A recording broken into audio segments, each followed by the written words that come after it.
early 17th century CE. The place, Maharashtra.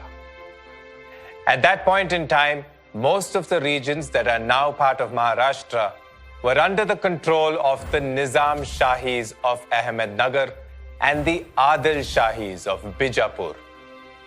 The two houses were part of the larger Deccan Sultanate. But a larger power existed in North India, and it was hungry enough to grab parts of the Deccan. This power was the mighty Mughals. They were moving closer and closer towards establishing their rule in the south.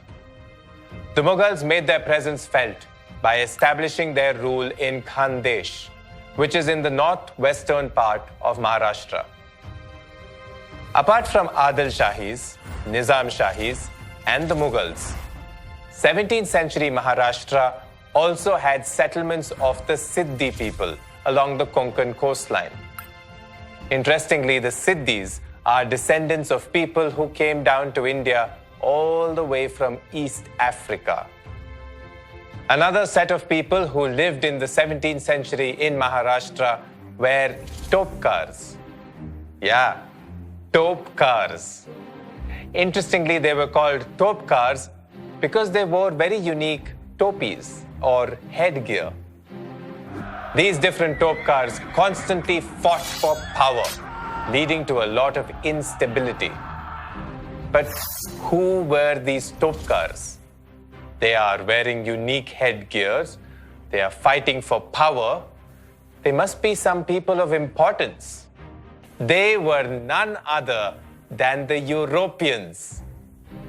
The Deccan has historically been very attractive to foreigners because of its unique geographical position.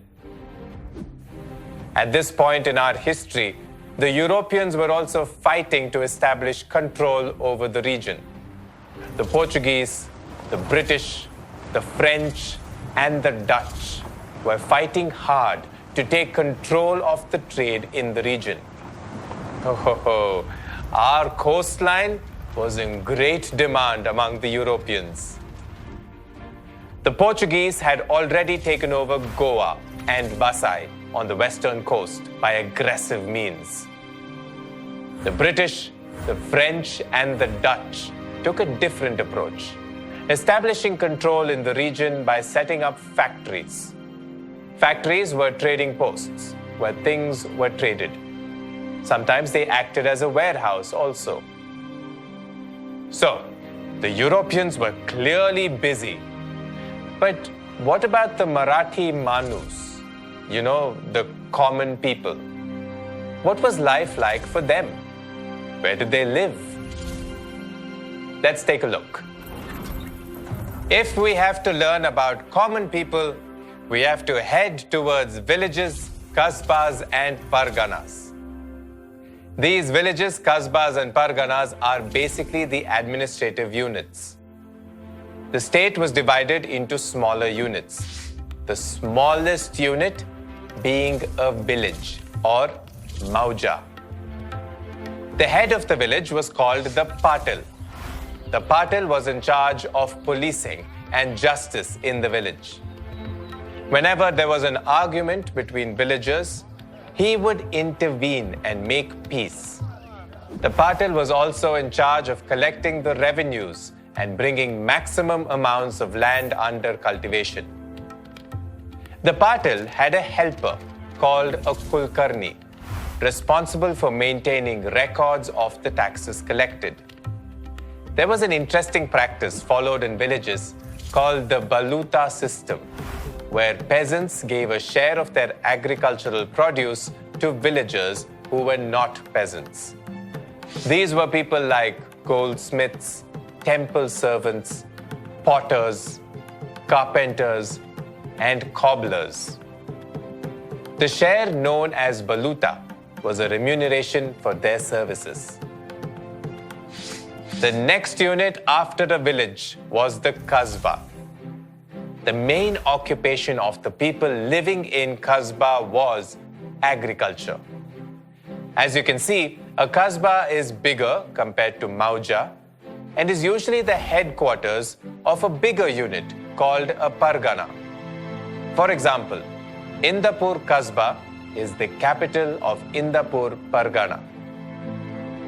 Most, but not all Kasbahs had a market next to it called Peth. These Peths were usually managed by Shetes and Mahajans. The Shetes and Mahajans received some land from the government and were given the title Watandar. In return, they were responsible for setting up a Peth. The Mahajans were in charge of maintaining the accounts of the Peth. Peths were usually named after people who established them or in honor of certain people. For example, Malpura, Khelpura, Paraspura, and Vitapura in Aurangabad are Peths which are established by Maloji, Kheloji, Parasoji, and Vitoji respectively. Similarly, Shivapur, adjacent to Khed, was a Peth established in the name of Shivaji Maharaj. So, many villages, including Kasbahs, came together to form a Pargana. Some Parganas were bigger than others and had more villages than others. For example, the Pune Pargana consisted of 290 villages, whereas the Chakan Pargana had only 64 villages.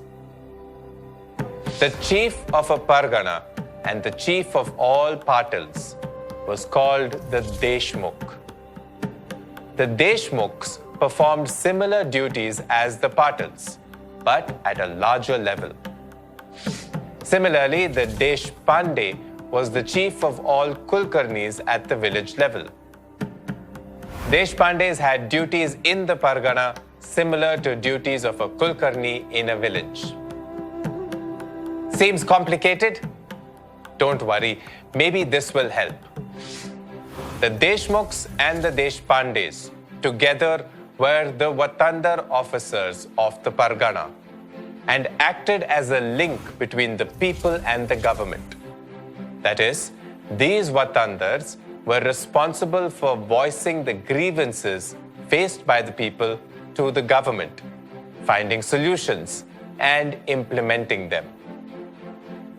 But most of the time, things didn't happen the way they should. These officers exploited their powers and filled their pockets with money while the people suffered.